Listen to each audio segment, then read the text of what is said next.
Hello everyone, welcome to Commerce classes.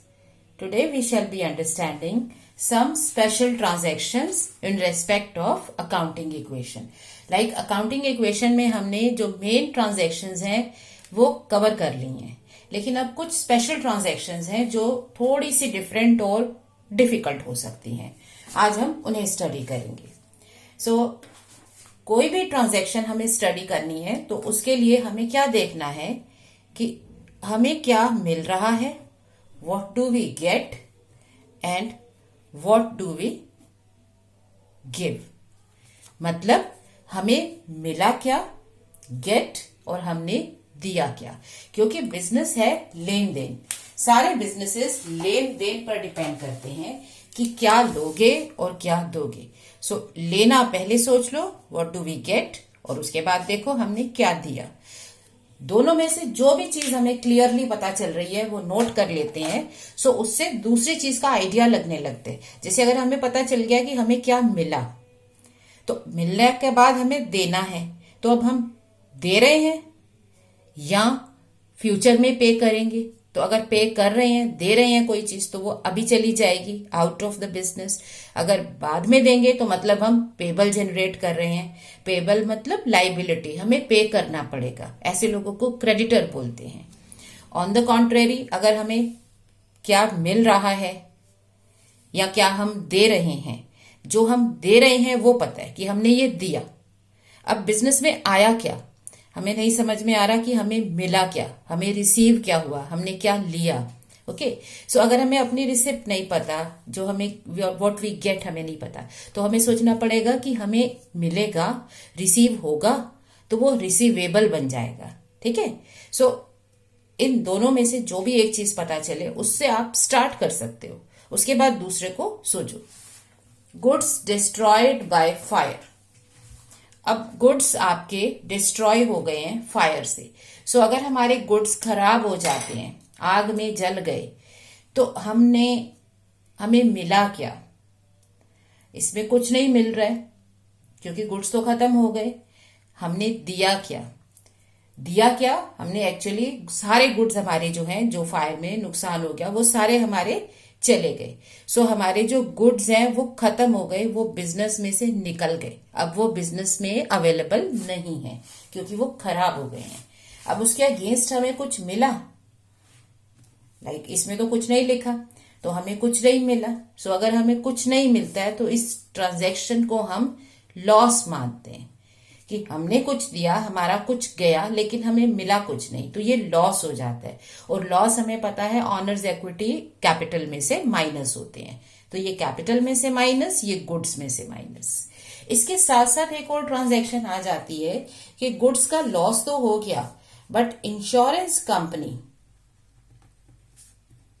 क्योंकि कई बार हम अपने गुड्स को इंश्योर करवाते हैं, दे पेड डैमेजेस, या उन्होंने हमें क्लेम पे कर दिया, पैसा दे दिया. इससे क्या होगा, जो हमें मिलेगा कैश, या तो हमें कंपनी कैश दे देगी या कंपनी हमारी डेटर बन जाएगी कि इससे हमें कैश मिलेगी. We get cash.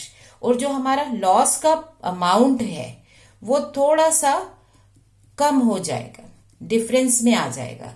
अगर आपके गुड्स 1000 के डिस्ट्रॉय हो गए हैं और कंपनी ने आपका क्लेम 700 का एक्सेप्ट किया है, तो अब आपका जो लॉस है वो 300 का बच गया, क्योंकि 1000 के गुड्स चले गए बट 700 तो मिल गया ना हमें कंपनी से. लॉस जो है वो डिफरेंस बचेगा. जब भी गेट और गिव में डिफरेंस होता है तो वो लॉस या प्रॉफिट होता है.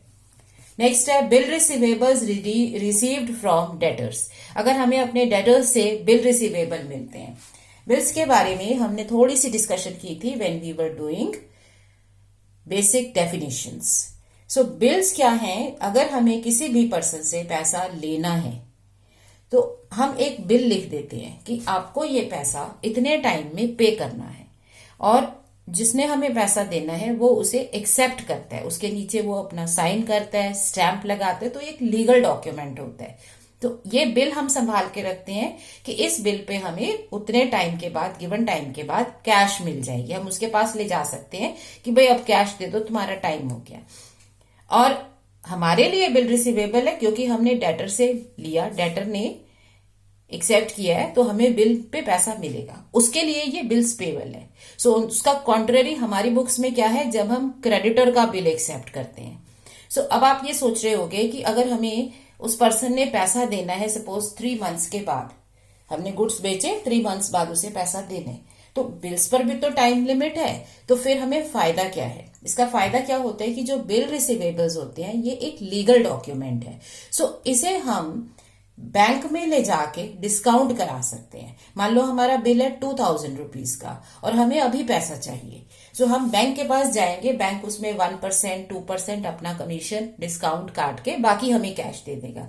सो हमारा कस्टमर के साथ रिलेशन भी खराब नहीं हुआ, क्योंकि उसको अगर हमने 3 मंथ्स का टाइम दिया है तो वो 3 मंथ्स बाद पेमेंट करेगा, लेकिन हमारी प्रॉब्लम सॉल्व हो गई, हमें पैसा मिल गया बैंक से। अब 3 मंथ्स बाद बैंक अपने आप उस कस्टमर से पैसा ले लेगा। सो बिल रिसीवेबल्स हमें मिलते हैं डेटर से, डेटर हमारा बिल एक्सेप्ट करते हैं। सो इसमें हमें मिला क्या, वी गेट बिल रिसीवेबल्स। सो हमारे बिल रिसीवेबल्स हमें मिल गए। अब हमने दिया क्या, हमने एज सच कुछ नहीं दिया है, क्योंकि ये एक पुरानी ट्रांजैक्शन से कनेक्टेड है। सो हमने दिया नहीं है, लेकिन उसके अगेंस्ट जो हमारा डेटर का बैलेंस था वो हम कम कर देंगे, क्योंकि ये कनेक्टेड ट्रांजैक्शन है। सो एग्जैक्टली हमें अभी कुछ नहीं नजर आ रहा मिला, क्योंकि जब हमने स्टॉक दिया था तो हमें डेटर मिले थे, अब उस डेटर के बदले में हमें बिल्स मिल गए। सो बिल्स मिल गए तो अभी कुछ और दे नहीं रहे हैं, हम डेटर का बैलेंस काट देंगे कि ठीक है अब वो हमें पैसा नहीं देगा। इस बिल को अगर हम आगे बैंक से डिस्काउंट करवा लेते हैं, मान लो नेक्स्ट ट्रांजैक्शन है कि यही बिल जो है वो डिस्काउंट करवा लिया फ्रॉम बैंक, ये इसकी कनेक्टेड ट्रांजैक्शन हो सकती है। सो अगर आप बैंक से डिस्काउंट करवा लेते हो, सो आपके पास बैंक में पैसा आ जाएगा, अब आपका बिल रिसीवेबल कट जाएगा, ठीक है। ये जो बिल मिला था अब वो बिल आपके पास नहीं रहा, वो चला गया। सो टेक्निकली हम इसे यहां भी लिख सकते हैं कि हमारा बिल रिसीवेबल चला गया और उसके बदले बैंक में पैसा आ गया। लेकिन क्योंकि बैंक हमें थोड़ा टाइम पहले पैसे दे रहा है तो बैंक अपने चार्जेस लेते हैं। सो अगर हमारा बिल 1000 का है तो हमें 1000 पैसा नहीं मिलेगा, उसमें से हो सकता है बैंक अपना 50 रुपीज चार्जेस काट ले।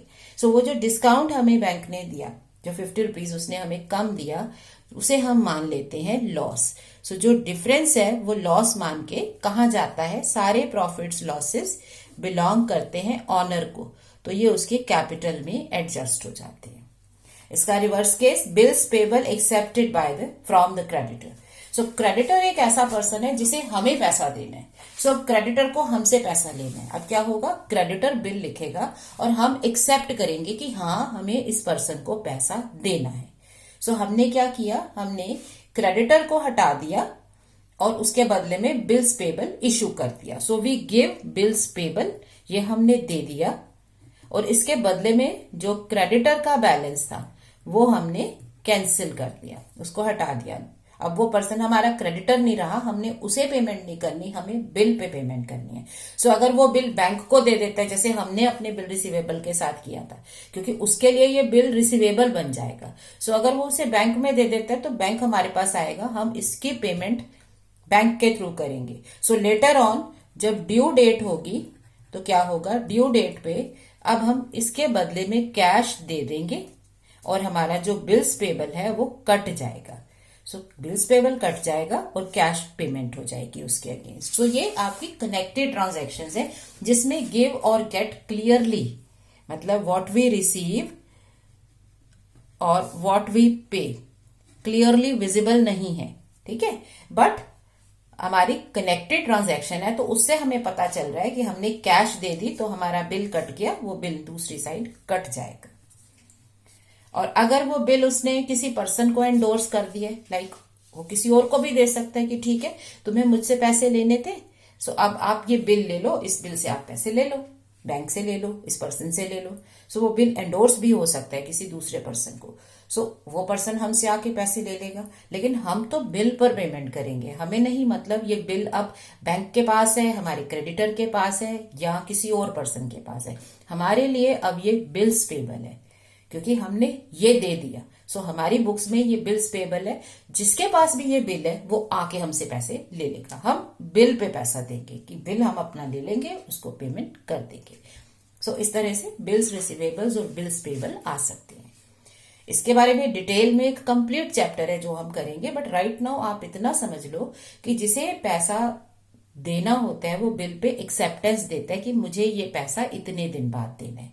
सो वो उस पर्सन के लिए बिल्स पेबल हो जाता है कि उसे पे करना है, और दूसरे पर्सन के लिए रिसीवेबल हो जाता है। नेक्स्ट है इंटरेस्ट ऑन कैपिटल। कई बार ऑनर ये डिसाइड करता है कि क्योंकि मैं अपना पैसा बिजनेस में लगा रहा हूं, ठीक है, प्रॉफिट लॉस मुझे मिलेगा, लेकिन अगर ये पैसा मैंने बैंक में रखा होता तो मुझे इंटरेस्ट मिलता, मुझे इनकम मिलती। सो मैं अगर अपने बिजनेस में पैसा लगा रहा हूं इस बिजनेस में, तो इस बिजनेस से मुझे इंटरेस्ट मिलना चाहिए। सो एक nominal amount interest on capital की तरह टर्म्स में लिखा जा सकता है। सो अब बिजनेस के लिए ये क्या हो गया, बिजनेस के लिए ये इंटरेस्ट ऑन कैपिटल उसे किसे देनी होगी, he will pay this to honour, ठीक है। तो ऑनर का अकाउंट कौन सा होता है, कैपिटल अकाउंट। सो हम इसे कैपिटल अकाउंट में प्लस कर देंगे, और क्योंकि ये हमने दिया, इसके बदले में हमें कुछ नहीं मिल रहा है, सो बिजनेस के लिए ये एक एक्सपेंस है, सो ये भी कैपिटल में से माइनस हो जाएगा, क्योंकि सारी इनकम्स एक्सपेंसेस कैपिटल में एडजस्ट होती है। इसका ऑपोजिट है ड्राइंग। अब जब उसने बिजनेस में पैसा लगाया, सो आपने उसे इंटरेस्ट दिया, सो अगर वो बिजनेस से पैसा निकाल रहा है, ड्राइंग पैसा निकाल रहा है, तो अब उसको इंटरेस्ट देना होगा। ये तो टू वे ट्रांजैक्शन है ना, हम बैंक में पैसा डालते हैं तो बैंक हमें इंटरेस्ट देता है, लेकिन अगर हम बैंक से पैसा ले लें, मतलब लोन ले लें, ओवरड्राफ्ट कर लें, तो बैंक हमें इंटरेस्ट चार्ज करेगा। सो लाइकवाइज इंटरेस्ट ऑन ड्राइंग अब क्या होगा, ये ऑनर को देना पड़ेगा बिजनेस को। सो बिजनेस के लिए क्या है कि ये एक इनकम बन गई, क्योंकि इसे मिलेगा, ठीक है। सो ये इनकम है, एज एन इनकम ये कैपिटल में प्लस हो जाएगा। सेकेंडली ये हमें किसे पे लेना है, किससे, हमें लेना है ऑनर से। सो इंटरेस्ट ऑन ड्राइंग जो है वो कैश में नहीं मिलता है, सो ये कैपिटल अकाउंट में माइनस हो जाता है, ऑनर के अकाउंट में माइनस, क्योंकि ऑनर का क्लेम है बिजनेस में उसकी कैपिटल के इक्वल। सो अगर उसे हमें कुछ देना है, इंटरेस्ट उसे पे करना है, ऑनर को पे करना है, सो अगर उसे हमें इंटरेस्ट पे करना है तो वो हमें कैश में पे नहीं करेगा, तो हम उसकी कैपिटल में से सीधे माइनस कर देंगे, कि हम कहेंगे अब ठीक है, अब तुम्हें बाकी इतने पैसे देने हैं। सो उसका कैपिटल कम हो जाता है। जब भी ऑनर को कुछ देना होता है तो उसकी कैपिटल बढ़ती है, और जब ऑनर से कुछ लेना होता है बिजनेस को तो उसकी कैपिटल कम हो जाती है, ठीक है। ये बिजनेस है और ये बिजनेसमैन है, ठीक है, ऑनर।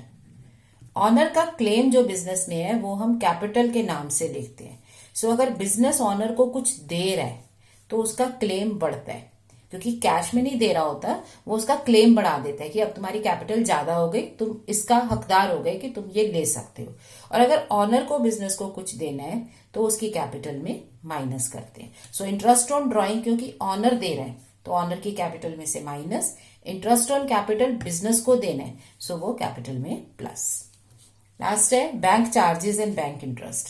जैसे हम जब बैंक में पैसा जमा कराते हैं तो बैंक इंटरेस्ट देता है, तो हमें क्या मिलता है, इंटरेस्ट। सो हमें रिसीव होता है हमारे बैंक अकाउंट में अमाउंट प्लस कर देता है कि ये तुम्हारा इंटरेस्ट हो गया। आपने 10,000 जमा कराया, कभी बैंक की पासबुक उठा के देखो, आपने बैंक में 10,000 जमा कराया, तो जब बैंक आपको इंटरेस्ट देता है वो आपके अमाउंट में ऐड कर देगा। सो आपका बैंक बैलेंस बढ़ जाता है, आपको उसमें मिल गया। और ये है क्या, हमारी इनकम। क्यों, क्योंकि इसके अगेंस्ट हमने कुछ और देना नहीं है, हमें मिला इंटरेस्ट बट हम कुछ दे नहीं रहे हैं, हमने सिर्फ एक फैसिलिटी दे दी कि अपना पैसा बैंक के पास रखवा दिया। बैंक चार्जेस इसका रिवर्स है।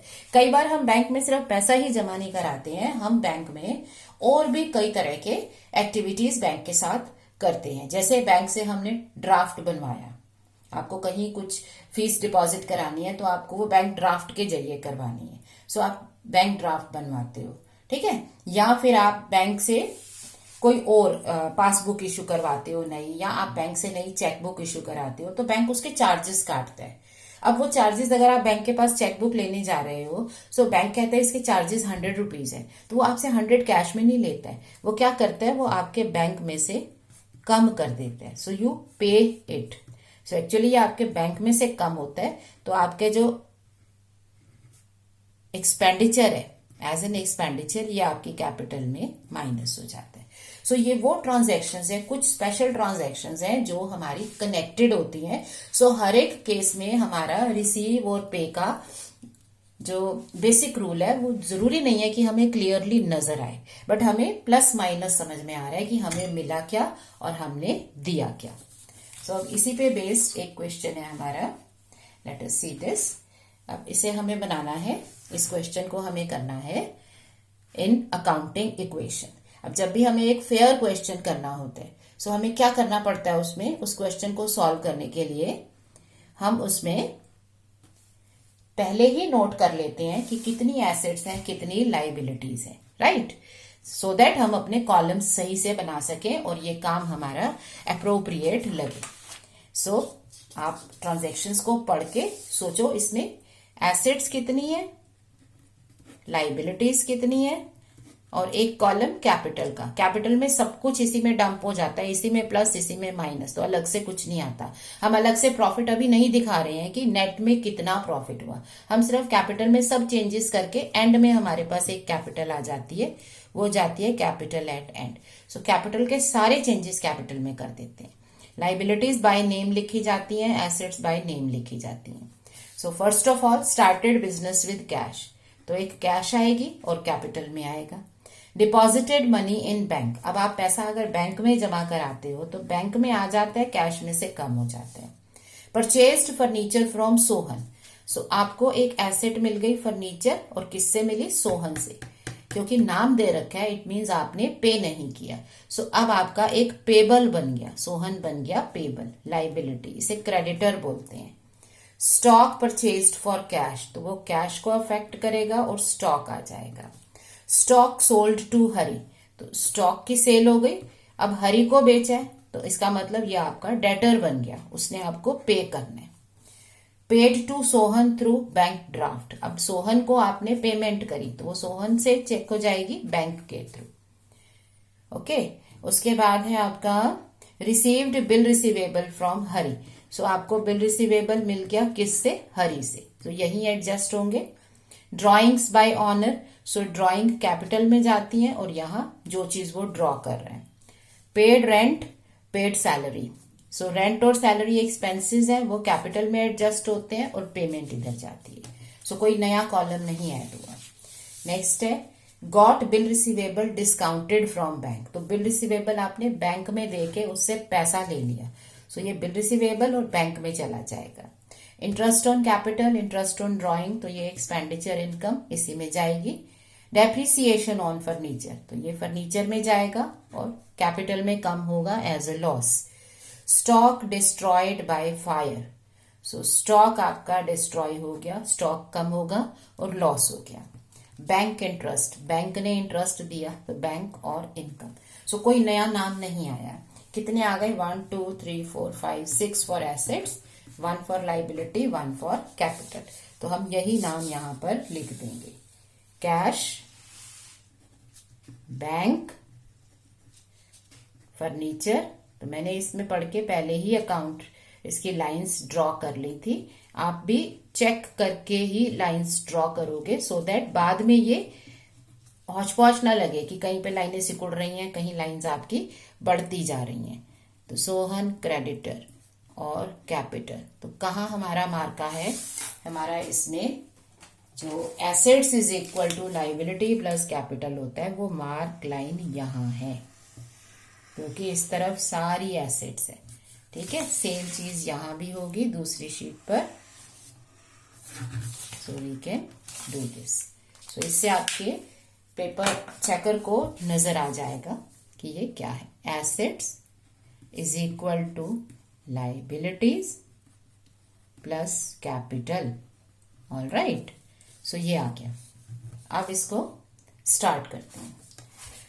स्टार्टेड बिजनेस विद कैश, तो जब आपने कैश में बिजनेस शुरू किया तो आपके बिजनेस में कैश आ गई और आ गया आपका capital. So this is your first equation, इधर और राइट साइड में same amount, equation should balance.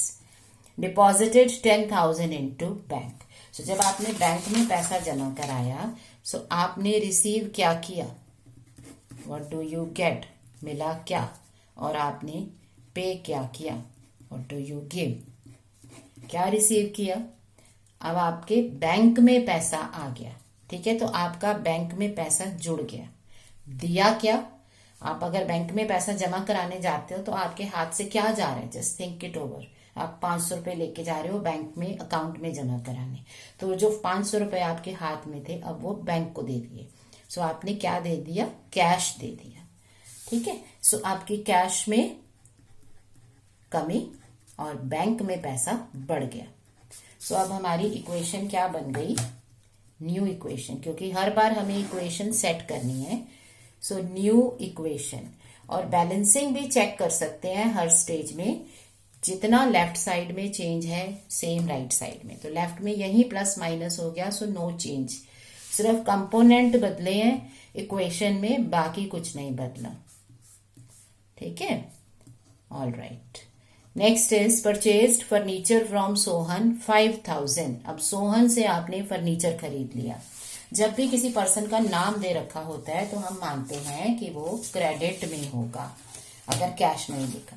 सो क्या इसमें रिसीव क्या हुआ, आप फर्नीचर खरीद के आ रहे हो, परचेज करके आ रहे हो, तो आपको क्या मिल गया, फर्नीचर, ठीक है। दिया क्या, जब भी हम कोई चीज लेते हैं हमें कुछ देना होता है, आपने कुछ दिया, नथिंग, नो, लिखा ही नहीं है बाय कैश या check, you didn't pay anything. तो ये क्या बन गया, पेबल, क्योंकि हमने पे नहीं किया बट हमें पे करना पड़ेगा। तो जब हमें पैसा किसी पर्सन को पे करना होता है उसे हम बोलते हैं क्रेडिटर। तो हमने फर्नीचर रिसीव किया और क्रेडिटर जेनरेट किया। सो फर्नीचर हमारा हो गया 5000 प्लस, और यहाँ हमारा क्रेडिटर आ गया 5000। सो दोनों साइड इक्वेशन की बैलेंस्ड है, क्यों, क्योंकि एसेट्स में प्लस 5000 है और दूसरी तरफ लाइबिलिटीज में प्लस 5000 है। सो न्यू इक्वेशन बन गई 10,000, 10,000, 5,000। सो हर स्टेज में आप चेक कर सकते हो, कभी मिस्टेक नहीं होगी, यही चेक करो कि क्या डाल रहे हो। परचेज स्टॉक फॉर कैश, अब स्टॉक कैश में खरीदा तो क्या रिसीव किया, स्टॉक, ठीक है। गया क्या, कैश में खरीद रहे हो तो कैश चली गई। अगर कैश में नहीं होता तो क्या जनरेट हो जाता, पेबल, पे नहीं किया तो पेबल बन गया, क्योंकि पे तो करना पड़ेगा ना आपको। सो आपका स्टॉक आ गया प्लस 6000 और कैश में हो गया माइनस 6000। सो इस इक्वेशन में दोनों चेंजेस सिर्फ लेफ्ट साइड में आए हैं। सो आपकी equation still it will be balanced. 4000, 10,000, 5,000, 6,000 and 5,000. Sold half stock to Hari at a profit of 20% on cost. अब ये एक ऐसी ट्रांजैक्शन है जिसमें अमाउंट नहीं दे रखा, इसे समझना पड़ेगा। हाफ स्टॉक, स्टॉक का आधा, तो स्टॉक कितना था 6,000 का, तो कितना स्टॉक बिका, हाफ। सो हाफ स्टॉक को सेल कर दो, इसका मतलब हाफ स्टॉक हो गया हमारा 3,000 का, 6 का टोटल है, हाफ हो गया 3,000 एट अ प्रॉफिट ऑफ 20%। तो प्रॉफिट कितना होगा, 20% of cost. So 20/100 into 3,000, calculation करो 600।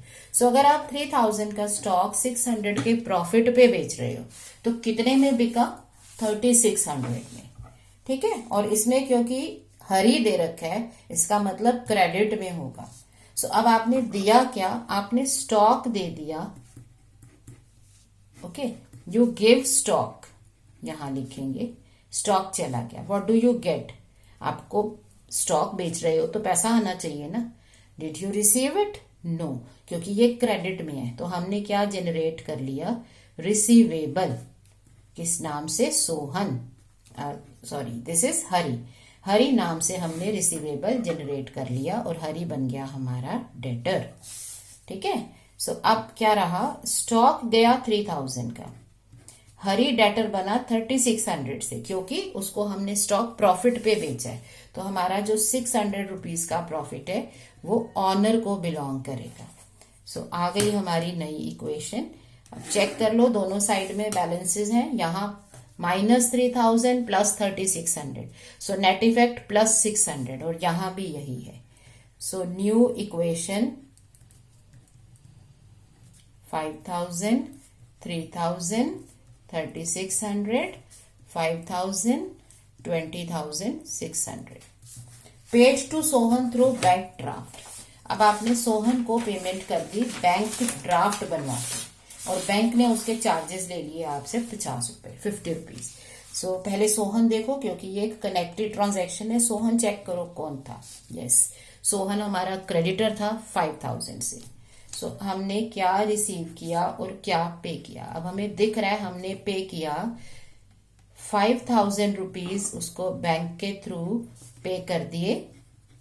ठीक है, बैंक से पे किया, और 50 रुपीज के हमने चार्जेस भी दिए बैंक को।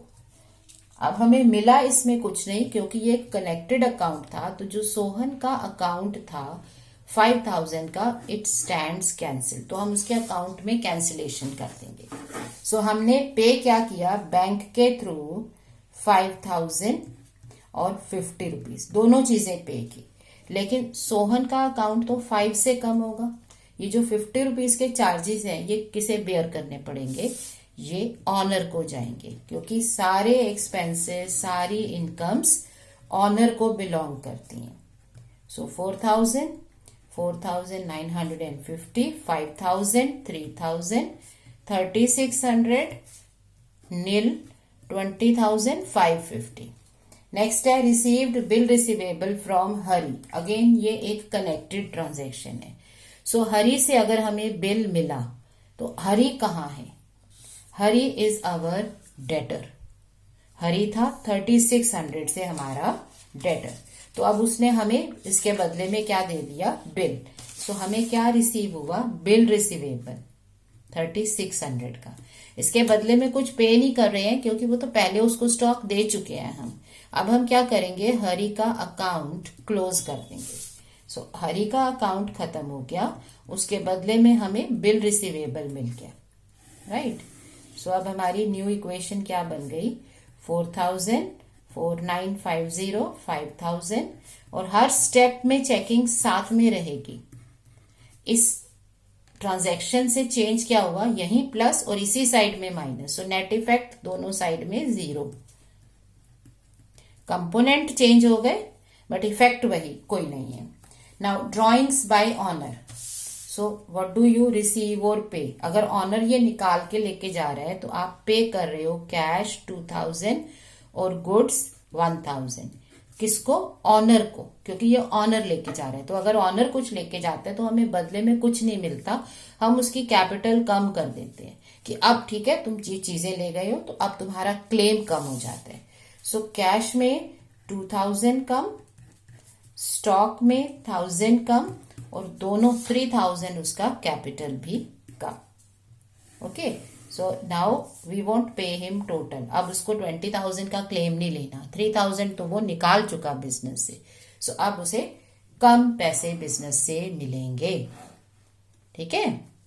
सो अब इक्वेशन क्या बन गई, 2000, 4950, 5000, 2000, 3600, 17,550. Now next is paid rent in cash and salary by check. पे किया है, क्लियरली लिख रहे हैं। तो पे क्या कर रहे हैं, 500 कैश जा रहे हैं और 700 चेक्स जाते हैं बैंक से। अब इसके बदले में हमें मिला क्या, कुछ मिला, कोई चीज नहीं नजर आ रही। रेंट पे कर दो, सैलरी पे कर दो, मिला तो कुछ नहीं। क्या कुछ मिलेगा, नहीं। क्यों, क्योंकि इसमें हमें सिर्फ एक सर्विस मिली है। जैसे आपने रेंट दिया तो आपको प्रेमिसेस मिल गया, उसमें आप अपना ऑफिस या फैक्ट्री जो भी है वो टाइम पीरियड जो भी फिक्स्ड है उसके यूज कर सकते हो। सैलरी दी, इसका मतलब वो पर्सन जो है वो आपके काम कर रहा होगा 1 मंथ 2 मंथ जो भी एग्रीमेंट है। सो आपको सर्विसेज मिली है। सो जब भी हम किसी सर्विस के लिए पेमेंट करते हैं, इसका मतलब हम एक्सपेंस जनरेट करते हैं। सो हमने 2 एक्सपेंसेस जनरेट किए, रेंट 500, सैलरी 700। सो एक्सपेंसेस जो हैं ये ऑनर को बियर करने होते हैं, ओके। और यहाँ आपके कैश में से 500 कम होगा और बैंक में से 700 कम हो जाएगा। सो आपके पास कितना आ गया? 1500, 4250, 5000, 2000, 3600 and 15,350. All right. So now taking these balances, carrying forward the balances. अब next transactions के लिए हम यहाँ लिख देंगे फिर से cash, bank, furniture, stock, Hari as a debtor, bill receivables, Sohan as a creditor and capital. और हमारे बीच में एसेट्स को सेपरेट करने के लिए, लेफ्ट साइड को इक्वेशन की सेपरेट करने के लिए यहाँ पर these are all assets which is equal to liability plus capital. So balance brought forward कितना है इक्वेशन का? 1500, 4250, 5000, 2000, नथिंग हियर, 3600, उसके बाद नथिंग हियर, 16,350। ठीक है। अब अगली चीज क्या है? Bill discounted, got your bill receivable discounted. आपने वो बिल डिस्काउंट करवा लिया at a discount of 100 rupees. So अब ये एक कनेक्टेड ट्रांजैक्शन है, ये उस बिल की बात कर रहा है जो पहले कभी हमें मिला था। सो जो हमें लिखना होता है what do we receive, that is हमें क्या मिला, एंड व्हाट डू वी पे, हमने क्या दिया, लेन देन। सो आपका बिल था, आपने वो बैंक को दे दिया, आपने दे दिया बिल रिसीवेबल बैंक को, उसके बदले में आपने क्या ले लिया? पैसा। तो बैंक में आपके पास पैसा कितना आएगा? बैंक पूरा पैसा नहीं दे रहा, वो 100 रुपीज डिस्काउंट काट के दे रहा है। सो आपको बैंक दे देगा 3500। सो जो 100 रुपीज आपको नहीं मिल पाया वो आपका हो गया एक्सपेंस एज अ लॉस। सो इसे कैसे पोस्ट करेंगे? बैंक में पैसा आ गया, बिल रिसीवेबल चला गया, और 50 रुपीज का आपका इसमें एक्सपेंडिचर हो गया बिल को डिस्काउंट करवाने का। सो आपकी इक्वेशन 100 रुपीज का, राइट, 100 रुपीज का लॉस हो गया, डिफरेंस है 100 रुपीज। सो 7750, 5000, 2000, नील हेयर, और यहां आ गया 16,250। अब अगली ट्रांजैक्शन समझो, ये बहुत इंपॉर्टेंट है। Interest on capital 1000 rupees. आपको इंटरेस्ट कैपिटल पर देना पड़ेगा, आपको मतलब बिजनेस को। तो अगर बिजनेस कुछ देता है, बिजनेस दे रहा है इंटरेस्ट ऑन कैपिटल, किसको? ऑनर को, तो वो कैश में तो नहीं देता, तो उसकी कैपिटल इंक्रीज कर देता है। ठीक है, ये उसकी कैपिटल बढ़ा देगा क्योंकि आप ये ऑनर को दे रहे हो। सो ऑनर के साथ बिजनेस का रिलेशन डायरेक्ट है, इन द सेंस कि वो आपस में कैश में लेन देन कम करते हैं, वो अकाउंट के थ्रू एडजस्ट करते हैं। और जब बिजनेसमैन को पैसा चाहिए वो ड्राइंग करके निकाल सकता है। सो उसको कैश में नहीं देते हैं, उसके अकाउंट में डाल देते हैं। सो इंटरेस्ट उसके अकाउंट में डाल दिया, ऑनर के कैपिटल अकाउंट में। ठीक है। अब इसके बदले में ऑनर तो कुछ देगा नहीं आपको। सो ये क्या हो गया बिजनेस के लिए? एक्सपेंस। अब ये इसका इफेक्ट क्या होगा? क्योंकि ये ऑनर को दे रहे हैं तो ऑनर के कैपिटल में इंक्रीज होगी, लेकिन ये क्योंकि एक्सपेंस भी है बिजनेस का, सो वो उसकी कैपिटल कम कर देगा, क्योंकि सारे इनकम्स एक्सपेंसेस कैपिटल में जाते हैं। अगला इंटरेस्ट ऑन ड्राइंग। अब इंटरेस्ट ऑन ड्राइंग क्या है? ऑनर ड्राइंग करता है तो हम उससे इंटरेस्ट वसूल करते हैं, समझ रहे हो? सो उससे हम इंटरेस्ट लेते हैं। सो अब हमें रिसीव होगा इंटरेस्ट ऑन ड्राइंग, किससे? ऑनर से। लेकिन ऑनर हमें कैश में नहीं देता, ऑनर तो पैसा एक ही बार लाता है कैपिटल में या ड्राइंग करता है, तो उसके साथ कैश में इंडिविजुअल ट्रांजैक्शन नहीं होती। सो अगर हमें उससे ये पैसा लेना है, हम क्या करेंगे? उसकी कैपिटल में से इसे कम कर देंगे, उसकी कैपिटल में से अपने आप निकाल लेंगे, हमारे पास उसका खाता चल रहा है। जैसे आप किसी शॉप पे सामान खरीदते हो कॉन्टिन्यूसली और आपका रिकॉर्ड उसमें रखते हैं, खाता चलता है, तो आप जब उसमें पैसा दे के आते हो तो वो आपके खाते में से कम कर लेता है, और जब आप उसमें सामान लेके आते हो तो वो आपके खाते में डाल देता है, आपके अकाउंट में डाल देता है। इसी तरह से ऑनर का भी अकाउंट चलता है। सो अगर हमें ऑनर को कुछ देना है तो उसकी कैपिटल में डाल देते हैं, उससे कुछ लेना है तो उसकी कैपिटल में से निकाल देते हैं। सो अब बिजनेस को उसे इंटरेस्ट लेना है, वसूल करना है ड्राइंग पे, क्योंकि उसने पैसा निकाल लिया। सो अब हम उसकी कैपिटल में से माइनस कर देंगे, और क्योंकि इसके बदले में कुछ देना नहीं है, ठीक है। सो ये एक इनकम हो गई, बिजनेस के लिए इनकम है, लेकिन इनकम भी ऑनर को ही बिलोंग करती है। सो टेक्निकली ये हमने उसके अकाउंट में से निकाला, बिजनेस की इनकम बना ली, लेकिन वो इनकम भी उसी को मिलनी है। सो ये वहीं पे प्लस माइनस हो जाएगा। सो हमारी न्यू इक्वेशन क्या आ गई, हर बार हम इसे बैलेंस करते हैं। अब हमारा बैलेंस इसमें खराब नहीं होगा, क्योंकि हम हर स्टेप में, हर ट्रांजैक्शन में चेक करते हैं। लेफ्ट साइड में कोई चेंज नहीं हुआ, राइट साइड में यहीं पर प्लस भी हुआ, माइनस भी हुआ। So no change at all, right. अब फर्नीचर पर डेप्रिसिएशन है 300। अब फर्नीचर पर डेप्रिसिएशन एक इंटरनल ट्रांजैक्शन है, इसमें ना किसी को कुछ देना है ना किसी से कुछ लेना है। हम फर्नीचर की वैल्यू को स्टेप वाइज कम कर रहे हैं, क्योंकि फर्नीचर की लाइफ खत्म हो रही है। तो जब फर्नीचर हमारे बिजनेस में से खत्म होगा, उसकी यूटिलिटी खत्म हो जाएगी, तो वो हमारी बुक्स में से भी खत्म हो जाएगा, बुक्स में से भी उसका अमाउंट धीरे धीरे कटता जाएगा। इसे हम कहते हैं कि ये कॉस्ट एक्सपायर होती जा रही है, उसे हम इनकम के अगेंस्ट मैच करते हैं, या इसे एज ए लॉस लिखते हैं। सो 300 का फर्नीचर की वैल्यू कम कर दो और उसे एज एन एक्सपेंडिचर ऑनर से काट लो। अभी हम सारे इनकम और एक्सपेंसेस कहाँ लिख देते हैं, ऑनर के अकाउंट में, राइट। बट आगे जाके आप समझोगे कि क्योंकि बिजनेसमैन को ये समझना है कि उसे ओवरऑल प्रॉफिट हुआ या लॉस हुआ उसकी कैपिटल में, तो वो इनकम और एक्सपेंसेस को अलग रिकॉर्ड करता है और एंड में उनको मैच करके देखता है कि नेट प्रॉफिट हुआ या लॉस हुआ, और वो नेट में उसको मिल जाता है। तो वो हर बार नहीं उसको देते हैं, एंड में जाके देते हैं। बट राइट नाउ हम ये नहीं कर पा रहे हैं, रीजन बीइंग एक तो उससे नंबर ऑफ अकाउंट्स बहुत बढ़ जाएगा, क्योंकि इतनी तरह के एक्सपेंसेस, इनकम सब आएंगी, ठीक है। सो अभी हम सिर्फ कॉन्सेप्ट समझ रहे हैं कि ये इनकम है, ये एक्सपेंस है, उसकी प्रॉपर अकाउंटिंग बाद में आएगी, ठीक है। तो इसीलिए हम इनकम और एक्सपेंडिचर अकाउंट या प्रॉफिट एंड लॉस अकाउंट अलग से बनाते हैं, उसमें प्रॉफिट लॉस निकाल के फिर इसको देते हैं। बट राइट नाउ अभी हम नेट में नहीं डाल रहे हैं, हम बार बार उसको प्रॉफिट और लॉसेस उसमें एडजस्ट कर रहे हैं। Stock destroyed by fire, stock का नुकसान हो गया तो बिजनेस का चला गया। Give stock 1500। Did you get anything, मिला तो इसमें कुछ भी नहीं, सारा लॉस हो गया। सो ये सब लॉस मान लेंगे। कई बार हमने स्टॉक इंश्योर करवाया होता है, तो मान लो इंश्योरेंस कंपनी आपको पे कर रही है से 1000 रुपीज, सो आपको कैश मिल जाती 1000, लेकिन 500 का लॉस फिर भी बचता। 15 का स्टॉक गया, 1500 का कैश कंपनी दे रही है 1000, तो 500 अभी भी लॉस बचता। तो स्टॉक में 1500 कम हो जाता, कैश में 1000 बढ़ जाता और कैपिटल में 500 कम हो जाता।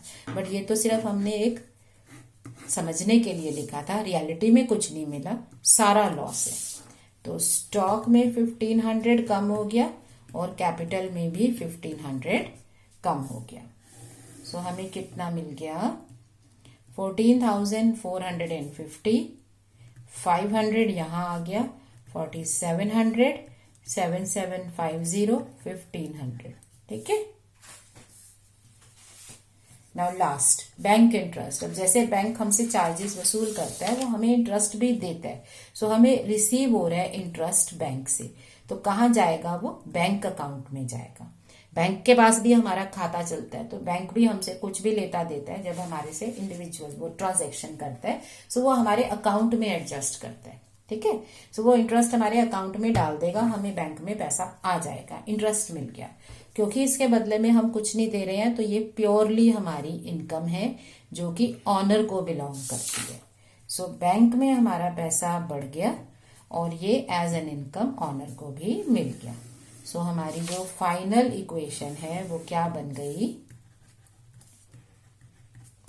1500, 7800, 4700, 500 और 14,500।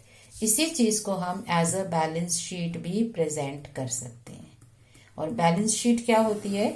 Presentation of accounting equation. Okay, so एक तरफ हम लिखते हैं liabilities, all liabilities, internal and external. Internal होती है ऑनर की, एक्सटर्नल होती है बाकी सबकी। सो ऑनर की कैपिटल भी इसी में आती है, बाकी की लाइबिलिटीज भी इसमें आती हैं। और यहां लिखने के लिए this is our equation, just flip it. So right side becomes now left side. So you just have a capital, क्योंकि सारी लाइबिलिटी पे हो गई है। एसेट्स इधर आती हैं। सो कैश 1500, बैंक 7800, फर्नीचर 4700 और स्टॉक 500। बट ये तभी करोगे जब कहा जाएगा कि बैलेंस शीट बनाओ, ठीक है। 14,000, okay. So 14,700, 500, 14,500, all right. Okay, so this is how we prepare balance sheet from accounting equation. तो अब हमारी अकाउंटिंग इक्वेशन में हमने सारी मैक्सिमम पॉसिबल ट्रांजैक्शंस जो हैं वो स्टडी कर ली हैं।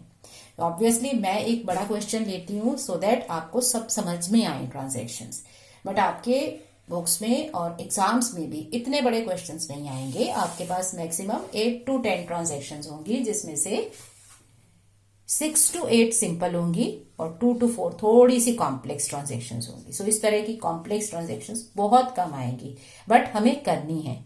क्यों? क्योंकि हमें सिर्फ ये क्वेश्चंस नहीं करने, we are making base for the bigger things.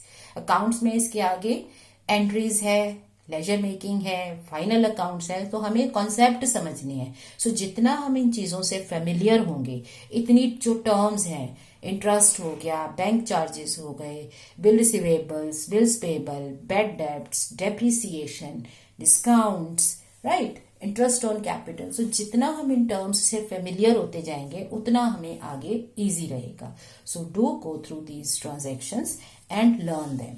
आप इनको इसलिए लर्न नहीं कर रहे हो कि आपको अकाउंटिंग इक्वेशन समझनी है और इसका क्वेश्चन सॉल्व करना है जो 5 मार्क्स या 7 या जितने भी मार्क्स का है।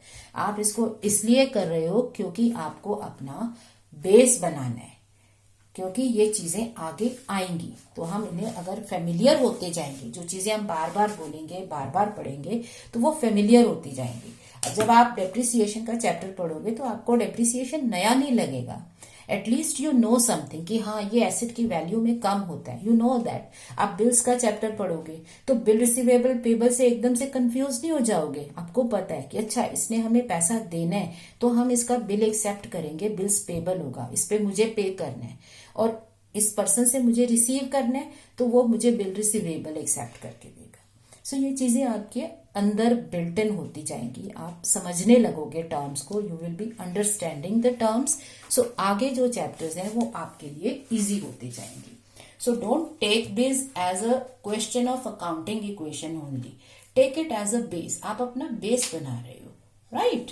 So I hope this is clear to you and most of the transactions are known to you now. You are getting familiar with the terms of accounting. और अगर आपको कहीं भी कुछ डाउट लगता है, कुछ समझ में नहीं आता है, you can communicate through the comments. आप कमेंट में मुझे लिख सकते हो कि ये चीज क्लियर नहीं है. I will try to explain that again. Thank you.